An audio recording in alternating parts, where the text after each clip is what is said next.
Hello students, myself Jitendra Shukla. Previous class में हम लोगों ने physical properties of metals and non metals पढ़ा था। इसमें हमने ये भी पढ़ा था कि difference between the metals and non metals. Metals are conductor, malleable, ductile, sonorous, मतलब रिंगिंग साउंड प्रोड्यूस करते हैं। मेटल नॉन मेटल नहीं करते हैं। ये कुछ मेन प्रॉपर्टीज थी किसके बारे में, मेटल और नॉन मेटल। ये पूरा चैप्टर ही इसके बेस पर है। बड़ा इंपॉर्टेंट चैप्टर है एग्जाम पॉइंट ऑफ व्यू से। ज्यादा नंबर का क्वेश्चन आया करता है इस चैप्टर से, और अगला चैप्टर एक आएगा कार्बन एंड इट्स कंपाउंड से। तो आशा है कि आप इस टॉपिक को अच्छे से देख लिए होंगे और इसका नोट्स बना लिए होंगे। अगर आपने वीडियो नहीं देखा है तो आई बटन पर लिंक दिया हुआ है, उसको देखने की कोशिश करिए। कुछ डाउट आता है तो कमेंट बॉक्स में मेंशन करिए, मैं कोशिश करूंगा कि आपका रिप्लाई कर सकूं। चलिए आगे चलते हैं। आज हम स्टडी करने वाले हैं केमिकल प्रॉपर्टीज ऑफ मेटल्स के बारे में। मैं कुछ पढ़ूं उसके पहले समझने की कोशिश करते हैं। केमिकल प्रॉपर्टीज का मतलब क्या होता है। केमिकल प्रॉपर्टीज मतलब रिएक्शन, किसी चीज से रिएक्शन कर देने वाला। तो हम बेसिकली क्या पढ़ने वाले हैं, बेसिकली हम लोग पढ़ने वाले हैं तीन चीजों के बारे में। That is reaction of metal with oxygen, oxygen या एयर आप ले लीजिए। दूसरा विद वाटर, है ना।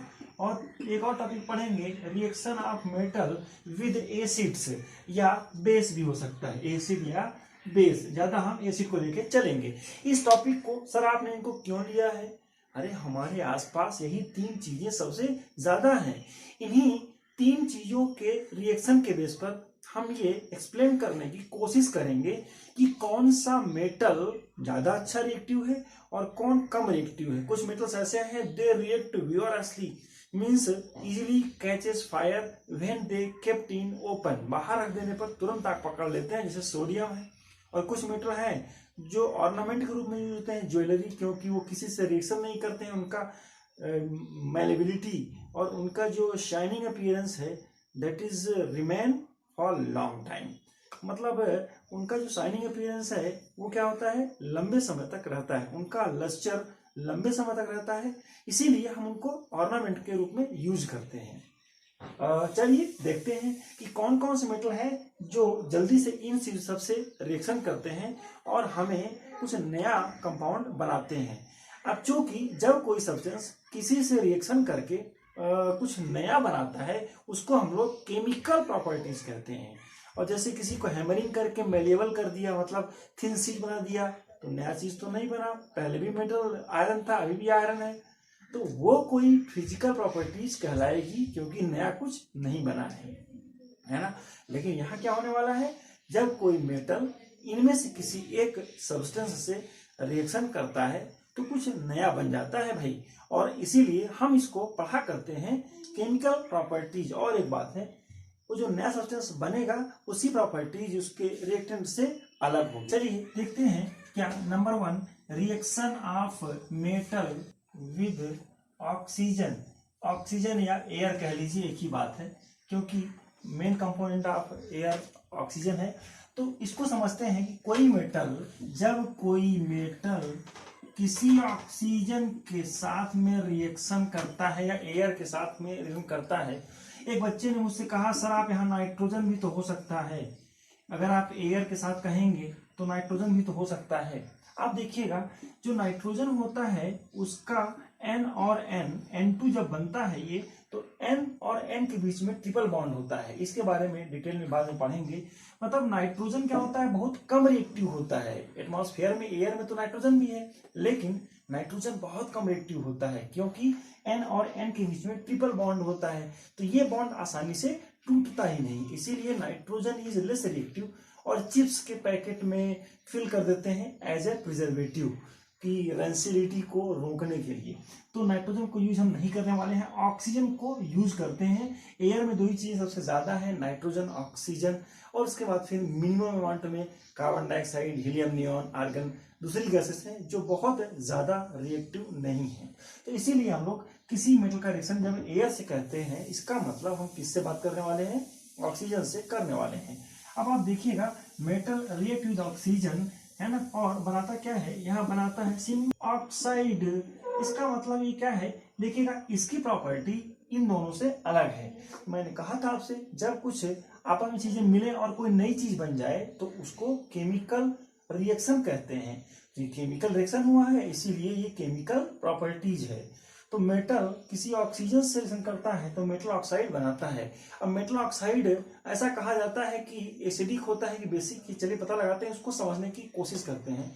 चलिए आइए देखते हैं, इसका एक रिएक्शन करते हैं कि क्या होगा यदि अगर मैं कुछ ऐसा करूं। अगर मान लीजिए मैंने मैग्नीशियम के रिबन को ऑक्सीजन के साथ में ट्रीट कर दिया तो ये बनाएगा, मैग्नीशियम का क्या बनेगा आप देखिएगा, मैग्नीशियम में चार्ज होता है +2, ऑक्सीजन में -2, क्रॉस मल्टीप्लाई होगा MgO और मैग्नीशियम ऑक्साइड कहते हैं। इस एक्सपेरिमेंट को हम समझने की कोशिश करते हैं इस वीडियो के थ्रू।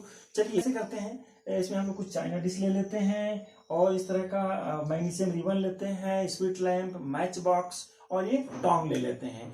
अब टोंग से हमने क्या किया, मैग्नीशियम रिबन को पकड़ने के लिए लिया है, मैच स्टिक से चारे। अब इसको जलाते हैं, स्पिरिट लैंप कहते हैं, इसमें अल्कोहल यूज होता है या स्पिरिट कहते हैं, उसी को बर्न करने के लिए आप गैस स्टोव भी यूज कर सकते हैं। अच्छा, अब आप क्या देखेंगे, जब ये जल रहा है अब हम मैग्नीशियम रिबन को क्लीन कर लेते हैं, क्लीन करते हैं सैंड पेपर से और फिर इसको टोंग से पकड़ के इसके साथ हीट करते हैं। अच्छा हाँ, हीट करेंगे तो आप क्या देखेंगे कि इट बर्न विद यस, क्या हो रहा है भाई, डेजलिंग व्हाइट लाइट है। डेजलिंग व्हाइट लाइट के साथ मैग्नीशियम बर्न होता है। लिटमस पेपर लाते हैं या इसमें मैं थोड़ा सा डाल देता हूँ पानी, यस, तो मैग्नीशियम ऑक्साइड में पानी मिला दूंगा तो क्या बनेगा, मैग्नीशियम हाइड्रोक्साइड बन जाएगा।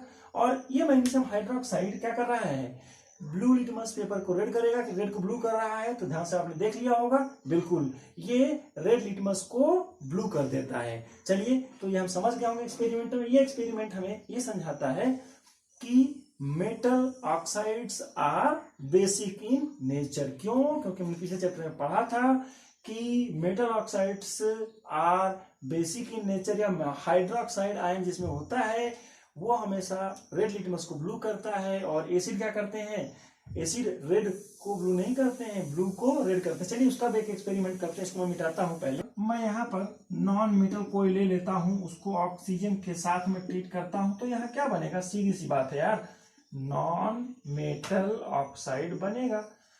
अच्छा, इसमें क्या होगा देखिएगा, कोई भी नॉन मेटल, मान लीजिए मैंने सल्फर ले लिया, उसको ऑक्सीजन के साथ में ट्रीट करते हैं तो क्या बनेगा, सल्फर डाइऑक्साइड। अब ये तो नॉन मेटल है, हमने पढ़ा है। अब नॉन मेटल है कैसे, इसकी प्रॉपर्टीज, केमिकल प्रॉपर्टीज क्या होगी, तो इसके लिए हम क्या करते हैं कि इसको किसी स्पैचुला में लेकर किस तरह करने के लिए एक कैंडल लगा देते हैं। यहाँ पर एक चम्मच मैंने ले लिया है और क्या ले लिया है, सल्फर ले लिया है इसमें।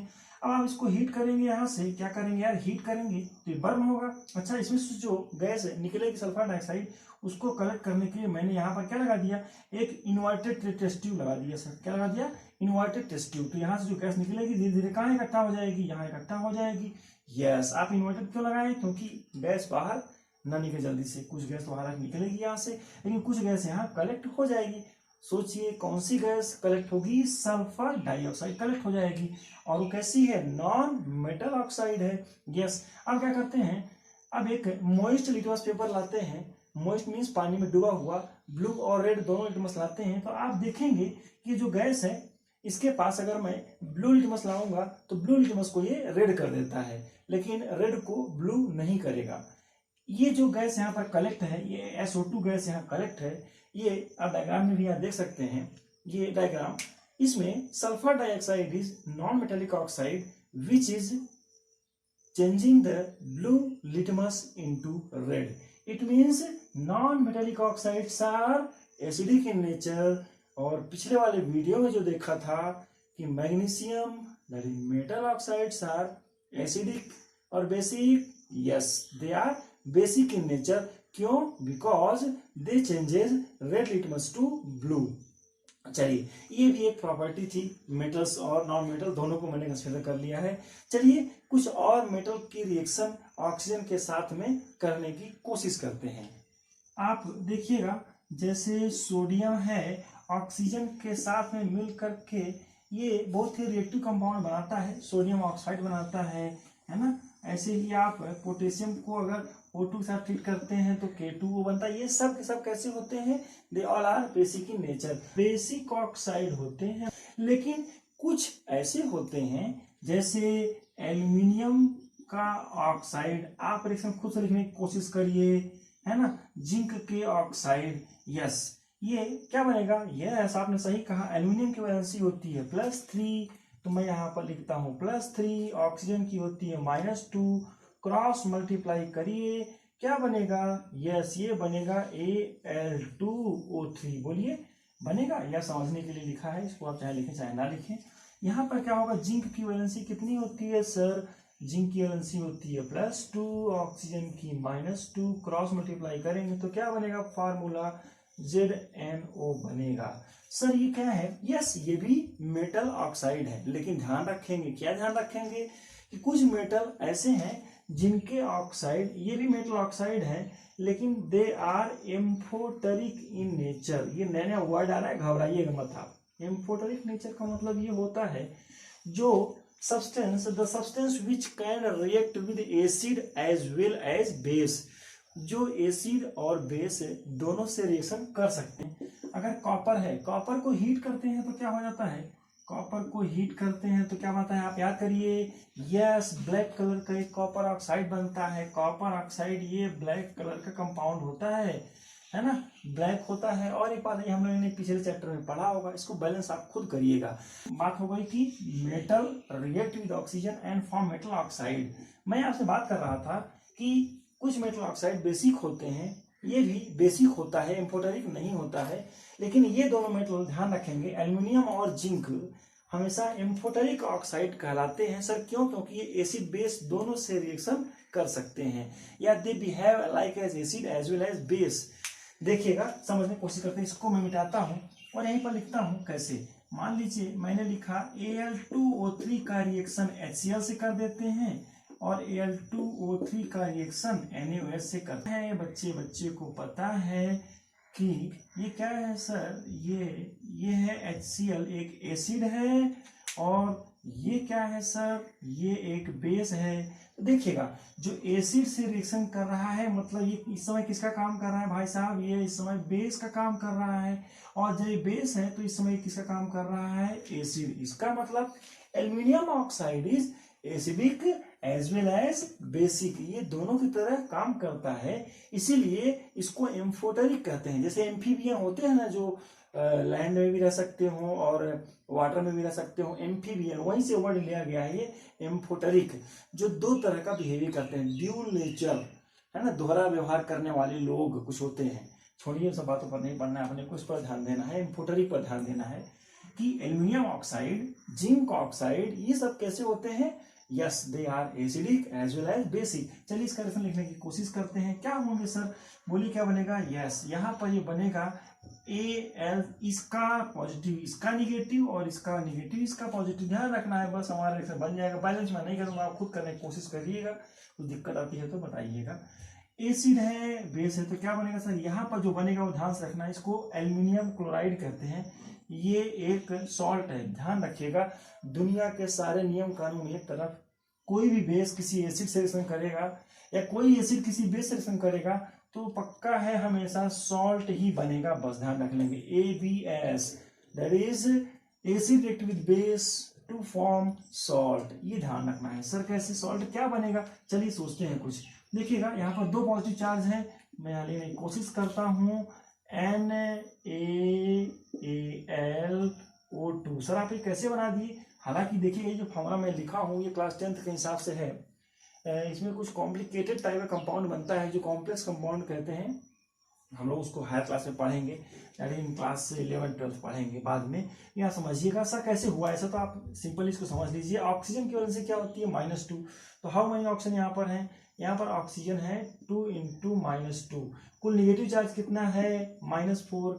कुल पॉजिटिव चार्ज कितना है, इसका पॉजिटिव चार्ज होता है +3, इसका कितना होता है +1, इसको मिला कितना हो जाएगा, +3 + 1 कितना होता है +4, तो +4 - 4, ये मॉलिक्यूल न्यूट्रल हो गया। और इसको कहाँ कहते हैं, इसको लिख लिए होंगे आप, इसका नाम होता है सोडियम एल्यूमिनेट कहते हैं, और प्लस वाटर बनेगा, वो क्लियर है। तो आप समझिएगा, ऐसे ही आप इक्वेशन किससे लिख सकते हैं, इसको मिटाता हूँ मैं, जिंक ऑक्साइड को अगर HCl से करेंगे, जल्दी करिए फटाफट, आप खुद लिखने की कोशिश करिए। यस, NaOH है, कुछ नहीं करना है। इसका पॉजिटिव इसका निगेटिव, क्या बनेगा सर? ZnCl2 और H2O बनेगा। ऐसे समझ रहे होंगे। यहाँ क्या बनेगा सर? यहाँ एक नया सॉल्ट बनेगा। क्या बनेगा देखिएगा, इसको कहते हैं Na2। हमेशा ज्यादा इलेक्ट्रोपॉजिटिव जो होता है उसको पहले लिखते हैं, समझिए, उससे ज्यादा फोकस नहीं करना है। आप समझिए, सोडियम को पहले लिखते हैं हमेशा। तो Na, मैं लिखता हूँ फिर से, NaZnO2। और देखिएगा चार्ज को बैलेंस करने के लिए यहाँ पर रखते हैं। ये फार्मूला फिक्स है, आपको ध्यान रखना पड़ेगा। सोडियम जिंकेट के नाम से जाना जाता है ये कंपाउंड। ये भी इसका एक शॉर्टकट फार्मूला है। इसका एक्चुअल फार्मूला बड़ा कॉम्प्लिकेटेड होता है, वो पढ़ेंगे आप हायर क्लास में। तो सोडियम जिंकेट क्या है सर? ये एक सॉल्ट है। यस, कुछ और सोचना ही नहीं है। It is the type of salt. Sir कैसे? बेटा देखो, ये क्या है, यहाँ पर ये बेस है। अगर ये बेस है तो ये किसका काम कर रहा है? एसिड का काम कर रहा है। HCl क्या है? बच्चे को पता है, HCl इज एसिड। ये क्या है सर? पक्का है, जिंक ऑक्साइड क्या है? बेस है। तो आप ये समझ रहे होंगे कि जब भी कभी कोई एम्फोटेरिक ऑक्साइड किसी एसिड से रिएक्शन करता है तो खुद इस बेस की तरह बिहेव करता है, और कोई एम्फोटेरिक ऑक्साइड जब किसी बेस से रिएक्शन करता है तो खुद एसिड की तरह बिहेव करता है। इसीलिए इस तरह के ऑक्साइड कौन कौन से, स्पेशली बहुत और भी हैं, लेकिन हमारे सिलेबस में बहुत ज्यादा नहीं दिया है, तो आप उसका टेंशन ना लें। आप इसको थोड़ा ध्यान रखेंगे, अच्छे से लिख लीजिए। और यहाँ पर एक और चीज होगा कि ये एसिडिक और बेस है। जिंक ऑक्साइड एसिडिक की तरह बिहेव कर रहा है, और ये बेस है तो क्या बनाएगा? एक सॉल्ट। और यहाँ क्या बनाएगा? Water. Salt and water is the common thing, है ना। एग्जाम में कभी आपको भूल भी जाए तो आप सॉल्ट एंड वाटर लिख सकते हैं, लेकिन कोशिश करिए इस फॉर्मूले को एक दो बार लिख करके समझने की कोशिश करेंगे तो बन जाएगा। ऐसा कुछ खास है नहीं इसमें। चलिए ठीक है, तो इसको बैलेंस करेंगे। ये तो बात हो गई कि कोई मेटल अपने किसी ऑक्साइड से या ऑक्सीजन से रिएक्शन करता है तो क्या होता है? Metal oxide. अच्छा, एक बात और है, इसके नामकरण संस्कार की बात मैं कर लेता हूँ। यहाँ मेटल ऑक्साइड है, जिंक ऑक्साइड कहते हैं, क्योंकि जब किसी ऑक्सीजन में जब ऐसा लिखा होता है तब इसको ऑक्सीजन कहते हैं, ध्यान रखेंगे। लेकिन जब ये कभी इस तरह के फॉर्म में लिखा होता है O2- तब इसको ऑक्साइड कहते हैं, ध्यान रखेंगे। जैसे Cl- है तो क्या कहते हैं? उसको क्लोराइड कहते हैं। क्या कहते हैं स्टूडेंट्स? क्लोराइड। किसी भी मोनोएटॉमिक एटम में निगेटिव चार्ज आ जाए तो उसको आईडी कहते हैं। क्लोराइड, ब्रोमाइड, ऑक्साइड, नाइट्राइड, है ना, इस तरह के वर्ड है, आप इसको ध्यान रख सकते हैं। सर ये क्या है? ब्रोमाइड, Br-, लीव इट, इस पर ज्यादा फोकस नहीं करना है। आप इतना समझ गए होंगे कि ऑक्साइड क्या है? Zinc react oxygen to form. यहाँ मैंने लिखा था, शायद वो मिट गया होगा। क्या लिखे थे? ये तो पहले का पार्ट है ना। यहाँ क्या लिखे थे? That is zinc oxide. यहाँ तो ऑक्सीजन है, लेकिन यहाँ क्या कहेंगे आप? सोचिए। Yes, it is zinc oxide. और कैसा होता है? एम्फोटेरिक होता है, एसिडिक भी होता है और बेसिक भी होता है। चलिए आगे चलते हैं। यहाँ पर देखते हैं कि देखिएगा, जैसे है सोडियम है, पोटेशियम है, ये सब बड़े रिएक्टिव मेटल हैं। ये आसानी से दे कैचेस फायर, आसानी से ऑक्सीजन से रिएक्शन करके ऑक्साइड बना लेते हैं, है ना। लेकिन जैसे है जिंक है ना, एल्यूमिनियम है जिंक है, लेड है, ये सब मेटल हैं, दे आर लेस रिएक्टिव। हालांकि रिएक्शन अच्छे से करते हैं ऑक्सीजन के साथ में, लेकिन दे फॉर्म ट्यूब। ये बहुत रिएक्टिव होते हैं। सर क्यों? अगर आप इनको ओपन में रख देंगे तो आग पकड़ लेगा, है ना। पहले जमाने में लोग कोई जादू दिखाने के लिए आया करते थे, तो सोडियम का पीस लेकर के और एयर में थोड़ी देर फेंक देते थे तो आग लग जाती थी। इसीलिए सोडियम और पोटेशियम को लैब में कैरोसिन के साथ में रखा जाता है, कैरोसिन में डुबो के रखा जाता है, जिससे ऑक्सीजन के साथ इसका कांटेक्ट ना होने पाए। कई बार लैब में आग लग जाती है अगर इसको केयर ना किया जाए तो। आगे देखते हैं, ये जो मेटल है मैग्नीशियम, अल्युमिनियम, ये सब, इनके ऊपर एक प्रोटेक्टिव लेयर बन जाती है। किसकी? देखिएगा, प्रोटेक्टिव लेयर ऑफ ऑक्साइड। आप समझने की कोशिश कीजिएगा। जैसे मैंने अभी हम लोगों ने एक एक्सपेरिमेंट देखा था कि मैग्नीशियम के रिबन को बर्न किया गया था। अगर मैग्नीशियम के रिबन को आप नॉलेज लैब से निकालेंगे और बर्न करेंगे तो आसानी से आग नहीं पकड़ेगा। क्यों? क्योंकि उसके ऊपर एक ऑक्साइड की लेयर लग जाती है। तो आप समझिएगा ये मैग्नीशियम की एक रिबन है और इसके ऊपर इस तरह की एक लेयर लग जाएगी। तो भैया ये क्या है, यहाँ पर MgO एक लेयर लग जाएगी मैग्नीशियम के ऑक्साइड की, और यहाँ क्या है, ये मैग्नीशियम का मेटल है या एल्युमिनियम हो सकता है। तो ये क्या होता है, इस लेयर के बनने के कारण ये फर्दर रिएक्शन नहीं करता आसानी से। तो आप चाहते हैं कि मैग्नीशियम जल्दी से बर्न हो, ऑक्साइड बनाए, उसके लिए आपको ये लेयर को हटानी पड़ेगी सैंड पेपर से। अच्छा, एक और बात है, जैसे एल्युमिनियम भी ऐसे ही करता है। आपने देखा होगा एल्युमिनियम बहुत रिएक्टिव मेटल माना जाता है, लेकिन फिर भी हम लोग खाना बनाने में एल्युमिनियम का बर्तन का यूज करते हैं, जैसे प्रेशर कुकर। क्यों करते हैं भाई, सोचिए। Yes, because aluminium react with oxygen. और प्रेशर कुकर में इस तरह का ये प्रेशर कुकर है भैया हमारा, और इस प्रेशर कुकर के ऊपर एक ऑक्साइड की लेयर बना लेगा। यस, तो क्या होगा, इस तरह से जल्दी से एल्युमिनियम हमारे खाने में मिक्स नहीं हो पाएगा। हालांकि एल्युमिनियम ऑक्साइड भी नुकसान करता है खाने में, लेकिन उतना नहीं करता है जितना एल्युमिनियम करता है वो नुकसान। तो प्रेशर कुकर का यूज हम लोग इसीलिए कर पाते हैं कि इसमें ऑक्साइड की लेयर बन जाती है। एक मजे की बात बता रहा हूँ आपसे, क्या कि ये जो ऑक्साइड की लेयर लगती है ये ऑक्सीजन को अंदर नहीं जाने देती है। तो मतलब एल्युमिनियम के ग्रिल में आपने देखा होगा पेंट वगैरह करने की जरूरत नहीं है, मतलब उसमें कोरोजन नहीं हो पाएगा, क्योंकि उसमें ऑक्साइड की लेयर और ज़्यादा ऑक्सीजन को अंदर जाने नहीं देती है। एक प्रोटेक्टिव लेयर का काम करता है, प्रोटेक्टिव लेयर इन सब मेटल में बन जाया करता है। और बात करें कॉपर की, तो कॉपर ब्लैक बना लिया करता है। और कुछ बात करें तो क्या हो सकता है, गोल्ड, प्लेटिनम, ये तो बिल्कुल रिएक्शन करते ही नहीं है एयर से, इसीलिए इनको ज्वेलरी के रूप में यूज करते हैं। हाँ चलिए ठीक है, आगे चलते हैं। आगे हम पार्ट डिस्कस करेंगे, that is reaction of metal with water. Reaction of metal with water, next point लेते हैं। आप देखिएगा थोड़ा सा इसमें कि जब कोई मेटल किसी वाटर से रिएक्शन करता है, यहाँ पर मैं वाटर लिखने की कोशिश करता हूँ, तो क्या होता है, या तो मेटल ऑक्साइड बनाएगा और हाइड्रोजन गैस रिलीज करता है, हाइड्रोजन की गैस रिलीज होती है। और एक बात है कि मेटल ऑक्साइड फिर से रिएक्शन करते हैं वाटर के साथ में, और क्या बनाएंगे, मेटल हाइड्रोक्साइड बनाएगा। सर इसमें क्या है, मेटल हाइड्रोक्साइड।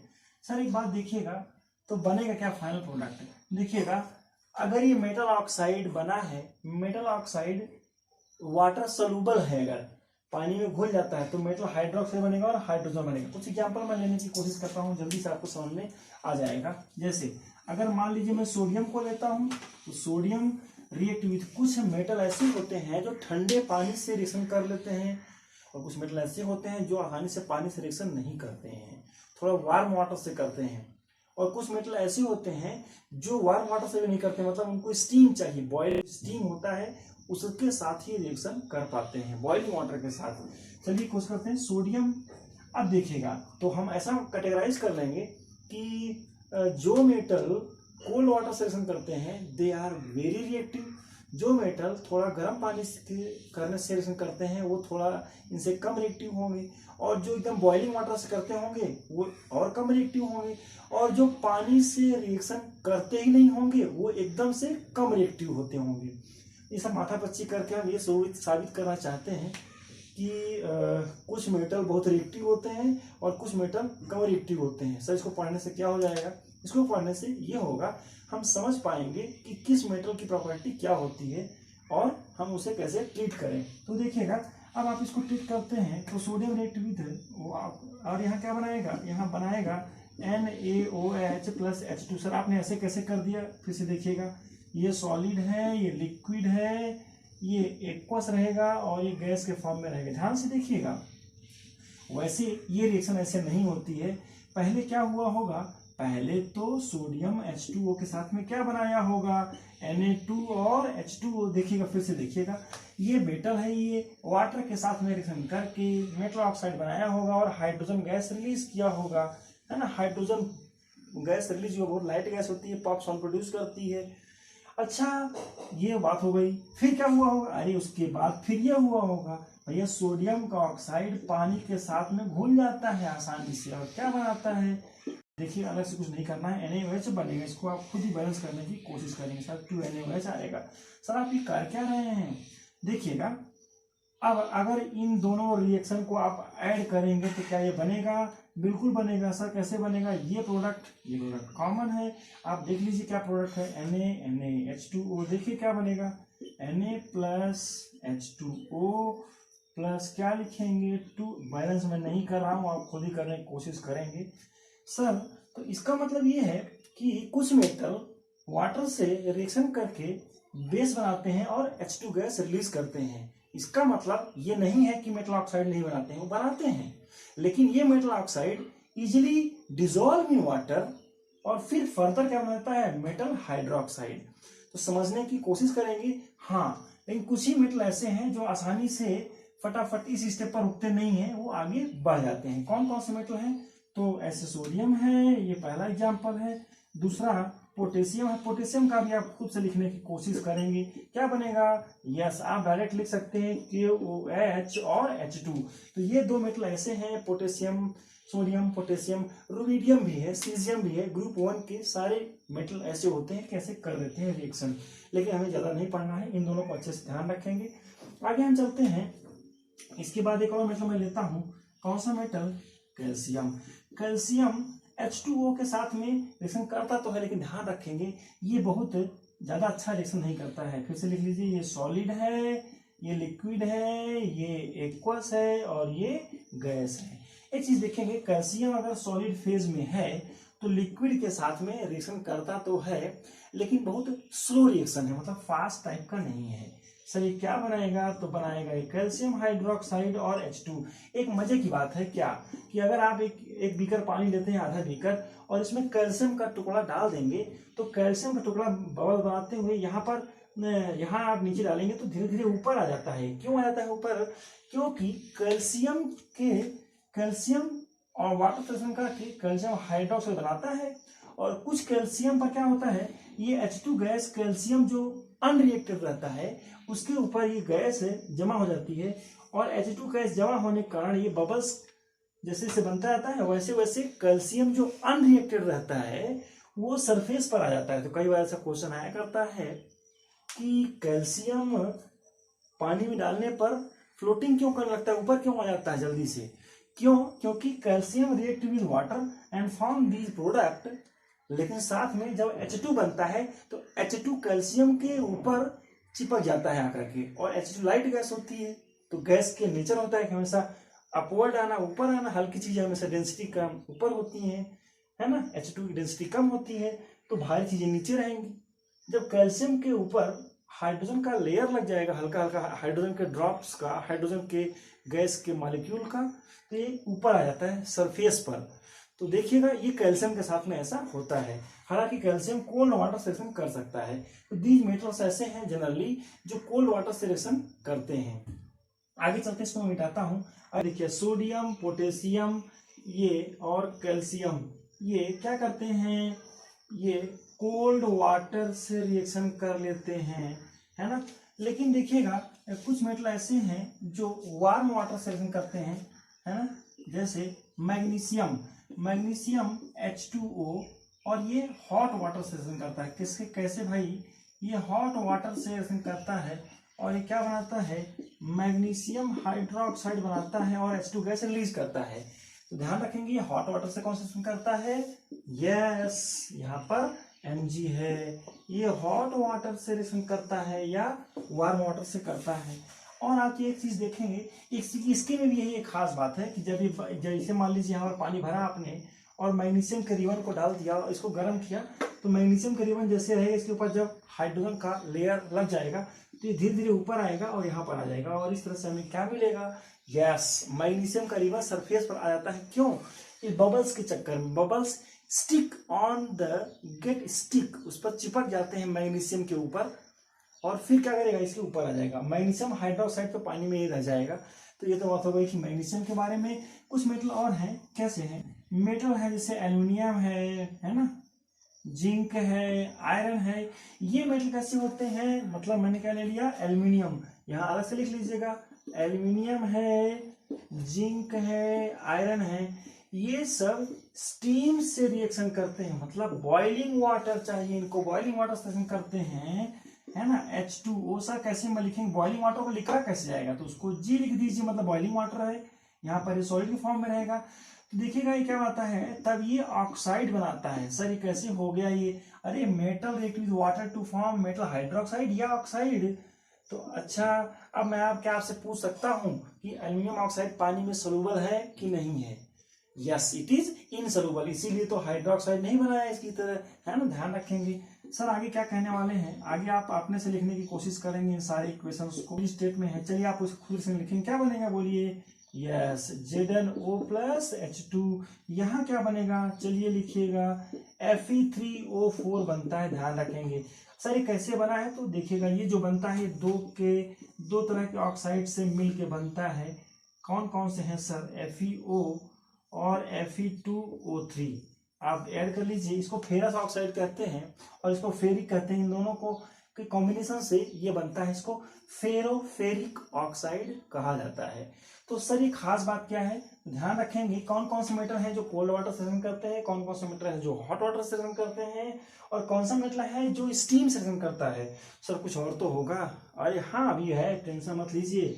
अरे भाई गोल्ड है और प्लेटिनम है, ये सब not react with water, not react with water, पानी के साथ में इनका 36 का आंकड़ा है, कोई रिएक्शन नहीं करने वाले हैं।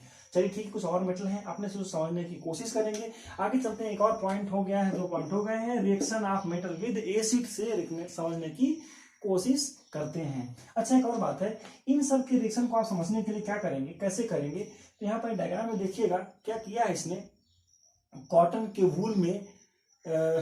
वूल को टेस्ट ट्यूब में रख दिया है और आयरन को रख दिया है वहां पर, आयरन के पार्टिकल्स को, और हीट किया है।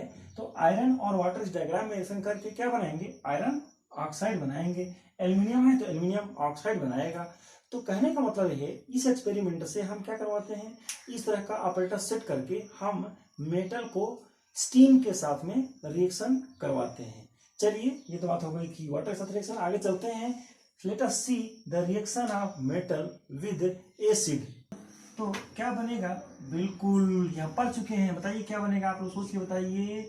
यस सॉल्ट बनेगा और हाइड्रोजन गैस बाहर निकलेगी। चलिए मैं कुछ एग्जांपल देता हूँ, magnesium, aluminium, zinc, iron, copper, ऐसे कुछ एग्जांपल लिख देता हूँ मैं। ध्यान से देखिएगा क्या होगा, अगर इसके साथ में मैं HCl एक्वस ले लेता हूँ, ये डाइल्यूट एसिड है। आप लोग इसको रिएक्शन को लिखने की कोशिश जल्दी से करिए, वीडियो को पॉज कीजिए और अपने से लिखने की कोशिश करिए। आपने लिख लिया होगा, अब आगे मैं इसका आंसर लिखने की कोशिश करता हूँ। तो क्या बनेगा स्टूडेंट्स, इसका मेटल है और इसका ये पार्ट है, यहाँ आ जाएगा, क्या बनेगा सर, यस MgCl2 और H2 गैस बाहर निकलेगा। ये क्या है, ये सॉल्ट है। यहाँ Al इसका मेटल और इसका जिंक वैलेंसी होती है +2, और यहाँ क्या होगा, Cl माइनस, क्रॉस वैलेंसी होगी तो ZnCl2 हो जाएगा, इसका -+2 इधर चला जाता है और ये ZnCl2 सॉल्ट बनेगा। इसको आप थोड़ा पास लिख लीजिए। चलिए सोचिए, आयरन अगर HCl से रिएक्शन करेगा तो क्या बनेगा, ये एसिड बेस चैप्टर में भी हम लोग पढ़े थे, अगर आप शायद आपको याद हो, ऐसा कुछ सॉल्ट बनेगा, आप समझने की कोशिश करेंगे। और कॉपर एसिड के साथ में रिएक्शन आसानी से नहीं करता है, ध्यान रखेंगे, नो रिएक्शन करेगा। तो स्टूडेंट्स एक बात ध्यान से देखेंगे कि इसमें अगर मैं देखिएगा, इन सब एक्सपेरिमेंट में हम देखते हैं कि इनमें से कौन सबसे ज्यादा रिएक्शन करता है। एक चीज इसमें कॉमन है, सब में हीट रिलीज होती है, ध्यान रखेंगे, क्या रिलीज होगी, हीट, यस। अब इसमें से सबसे ज्यादा हीट किसमें रिलीज होगी, तो मैग्नीशियम में। ये हमें समझने में आसानी होगी, ये सारे के सारे metal, most of the metal react with dilute acid and form salt and hydrogen. लेकिन ध्यान रखेंगे क्या, कि ये सब मेटल अगर मैं चेंज कर दूं, यहाँ पर मिटा दूं, SO4 एक्वस है, जल्दी करिए, यहाँ पर क्या बनेगा, क्या होगा, H2 और हीट। यस, इस रिएक्शन को आप खुद लिखेंगे। चलिए मैं एक लिखूंगा, मैं बाकी आपको छोड़ दूंगा। मैं यहाँ पर लिख देता हूँ, एक लिख दूंगा MgSO4 बनेगा। यस, बैलेंस में आप खुद करेंगे, इसका निगेटिव इसका मीटर से रिएक्शन कर जाएगा। एल्युमिनियम क्या बनाएगा, एल्युमिनियम का साल्ट Al2SO4 थ्राइस। क्यों सर, क्योंकि एल्युमिनियम की वैलेंसी होती है +3, SO4 की -2, क्रॉस वैलेंसी होगा तो क्या हो जाएगा, इसका +3 यहाँ आ जाएगा, तो वही चार्ज ये बन गया है। शायद आप समझ गए होंगे। यहाँ क्या बनेगा, यस Zn SO4 बनेगा, लेकिन ये वाला मैं नहीं बताऊंगा, आप खुद से लिखने की कोशिश करिए। कमेंट बॉक्स में मेंशन करेंगे कि आयरन H2SO4 से रिएक्शन करता है तो क्या बनाता है, इस सॉल्ट का नाम लिखिए। बनेगा, फिर से सुन लीजिए, प्रोडक्ट ऑब्टेन, ऐसा लिखिएगा उसमें कि product obtain by reaction of iron with dilute sulphuric acid gives dash and dash. तो H2 तो बनेगा, यहाँ पर लिखा हुआ है, लेकिन ये मुझे नहीं पता है, आप खुद से पता करने की कोशिश कीजिएगा और कमेंट बॉक्स में मेंशन करेंगे। सो स्टूडेंट्स, ये तो क्या बात हो गई, कोई भी मेटल किसी एसिड के साथ में रिएक्शन करता है तो क्या बनाता है, सॉल्ट एंड हाइड्रोजन गैस। एक मजे की बात है, ध्यान HNO3 और एक को ध्यान रखेंगे। क्या ध्यान रखेंगे सर, अरे metal react with nitric acid तब H2 नहीं बनता है, ध्यान रखेंगे। क्या बनता है सर, याद रखेंगे। अरे H2 ये स्ट्रॉन्ग ऑक्सीडाइजिंग एजेंट है, जो ऑक्सीजन देता हो उसको ऑक्सीडाइजिंग एजेंट कहते हैं। यहाँ पर H2O बन जाता है भाई, और क्या बनेगा, एल्यूमिनियम नाइट्रेट बन जाता है भाई। इसका फार्मूला थोड़ा खतरनाक टाइप का दिखेगा आपको, और आप समझ रहे होंगे। और क्या देखेंगे कि जैसे जिंक अगर इस रिएक्शन करता है तो क्या बनता है, जिंक नाइट्रेट बन जाएगा भाई, और साथ में H2O बनेगा, और साथ में नाइट्रोजन के ऑक्साइड बनेंगे, NO बन सकता है। बहुत सारे इसके ऑक्साइड हैं सर, कौन कौन से बन सकते हैं तो देखिएगा, इसमें वेरिएशन है, इसको आप इक्वेशन को चाहे तो ना लिखें। NO बन सकता है, NO2 बन सकता है, N2O बन सकता है, इस तरह के ऑक्साइड यहाँ बन जाते हैं। तो यहाँ पर मैं लिख देता हूँ NO, यहाँ पर आप चाहे तो ऐसे लिख लीजिए NOx, इस तरह से यहाँ पर Y लिख लीजिए। सर क्यों लिख रहे हैं, क्योंकि वेरिएबल है, यहाँ पर कई तरह के ऑक्साइड बन सकते हैं। लेकिन ध्यान रखेंगे, क्या ध्यान रखेंगे कि एल्युमिनियम नाइट्रिक एसिड से रिएक्शन करता है तो H2O बनता है, नॉट H2, ध्यान रखेंगे। लेकिन एक बात है, दो मेटल ऐसे हैं जो H2 ही रिलीज करते हैं, बताइए कौन कौन से हैं। मामा जी को ध्यान रखिएगा, मैग्नीशियम और मैंगनीज, ध्यान रखिएगा। सर मामा जी कहाँ से आ गए केमिस्ट्री में, अरे मामा जी मतलब मैग्नीशियम और मैंगनीज, ध्यान रखिए। फिर से देखिए HNO3, ये जो मामा जी के मेटल हैं, मामा जी का नाम मम्मी के सामने निगेटिव पॉइंट में मत लीजिएगा, है ना, मम्मी नाराज़ हो जाएंगी, हमारे पेरेंट्स नाराज़ हो जाएंगे। मामा जी हमारे परम आदरणीय हैं, हम इनको मजाक में नहीं लेंगे, ये समझने के लिए है, आपको जस्ट अंडरस्टैंडिंग के लिए है। मैंगनीज और मैग्नीशियम, ये दो ऐसे मेटल हैं। ये मैंगनीज एक डी ब्लॉक एलिमेंट है जिसका एटॉमिक नंबर 25 हुआ करता है, और ये मैग्नीशियम एटॉमिक नंबर 12 हुआ करता है, हमने पढ़ा है। मैंगनीज और मैग्नीशियम ऐसे जो दो मेटल हैं जो हमेशा क्या करते हैं, यहाँ पर H2 गैस रिलीज करते हैं, ध्यान रखेंगे। और बाकी सारे मेटल नाइट्रिक एसिड के साथ में H2O रिलीज करते हैं, और यहाँ पर सॉल्ट बनेगा, जो भी सॉल्ट बनेगा यहाँ सॉल्ट बनेगा, ध्यान रखेंगे। सर क्या कह रहे हैं आप, इसमें कैसे हो सकता है ऐसे, क्यों, ये मेटल का नेचर थोड़ा अलग होता है, इसके बारे में आप बाद में पढ़ेंगे। सर यहाँ क्या बनेगा, तो ये बनेगा मैंगनीज नाइट्रेट, ये तो बनता है, कोई दिक्कत नहीं है। यहाँ क्या बनेगा, मैग्नीशियम नाइट्रेट बनेगा। लेकिन मज़े की बात, यहाँ पर H2 गैस रिलीज होती है। ये दो मेटल एक्सेप्शंस हैं, है ना, जो नाइट्रिक एसिड के साथ में H2 देते हैं।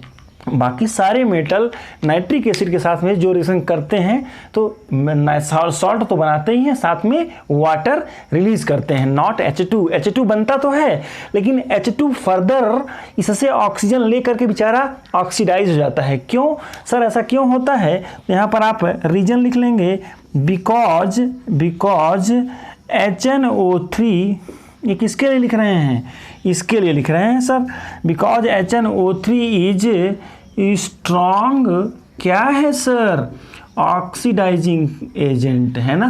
चलिए ठीक है, इसके रिलेटेड कुछ क्वेश्चंस को सॉल्व करने की कोशिश करेंगे। ये मैंने reaction of metal with acid discuss किया है और यहाँ पर आपके बुक में एक्टिविटी जो दिया हुआ है, एक्टिविटी कौन सी 3.7 से लेकर के 3.11 तक, इसको अच्छे से पढ़ने की कोशिश करेंगे, उसको और सॉल्व करने की कोशिश करेंगे। उसमें कुछ क्वेश्चन दिया हुआ है उसको करेंगे। तो एक्टिविटीज़ से भी बहुत सारे क्वेश्चन कई बार बोर्ड में पूछे गए हैं, तो उसको भी सॉल्व करने की कोशिश करेंगे। कुछ और क्वेश्चंस को सॉल्व करने की कोशिश करेंगे। एक छोटा सा टॉपिक बचा है, दैट इज़ डिस्प्लेसमेंट रिएक्शन वाला, वो हम लोग एसिड बेस में पढ़े हैं, उसको थोड़ा अगली वीडियो में समझने की कोशिश करेंगे डिटेल में। चलिए इस तरह के क्वेश्चन को सॉल्व करने की कोशिश करिए। कुछ प्रॉब्लम आती है या इस वीडियो से रिलेटेड कुछ सजेशन है तो कमेंट बॉक्स में मेंशन करेंगे। चलिए मिलते हैं अगले क्लास में। Thank you.